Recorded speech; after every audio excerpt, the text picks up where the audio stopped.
I was speaking to a parent of a 5-year-old recently, and he was expressing a very common experience of parents of young children. Almost everywhere we go, she constantly asks why. The conversation in the car, or walking, or doing almost anything. Why, why, why? Why is the sky blue? Why do I need to take a shower or a bath? Any parent or adult who has experience with young kids knows this experience well. Kids want to know why things are the way they are. They are natural explorers of the world around them. But the real question lies in knowing why this form of inquiry is frustrating for most parents. My son liked to create a game out of it. Mainly, he liked to see how far I could go with the answers. Why does it frustrate us when kids keep asking why? I'll answer that in a minute. As a professional educator and community health specialist, I have worked in many schools. One school in particular in Albuquerque, called Health Leadership High School, is truly remarkable in the way they use project-based learning to teach skills and critical thinking through a health lens.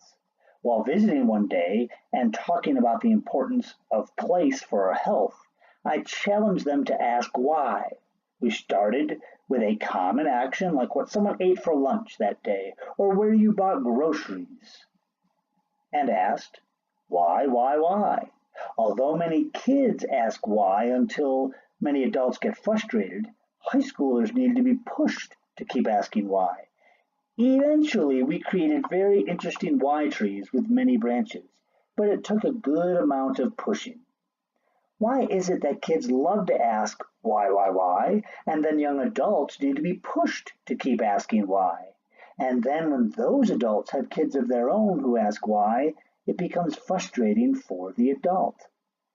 It's also frustrating for the kid too, as the adult stops answering and the kid can see that the parent is frustrated. The first couple of answers is usually pretty easy. But then coming up with real answers, for most of us, becomes a very hard task. Do we as adults not understand the whys enough to answer a couple of whys? Or do we know and get mad at the answers? I think it is both, but more the first rather than the second. We like to think that our life and our success, however you define that, is a result of the decisions you make. But the daily choices we make are actually influenced by a larger framework. By learning how to keep asking why and accepting the real answers, as many as there are for some situations, we will see how our decisions are heavily influenced by larger systems, laws, policies, and other conditions. Knowing these key points of influence show us how to create lasting change, finding the balance between the individual choices we can each make and the conditions that influence the decisions we make.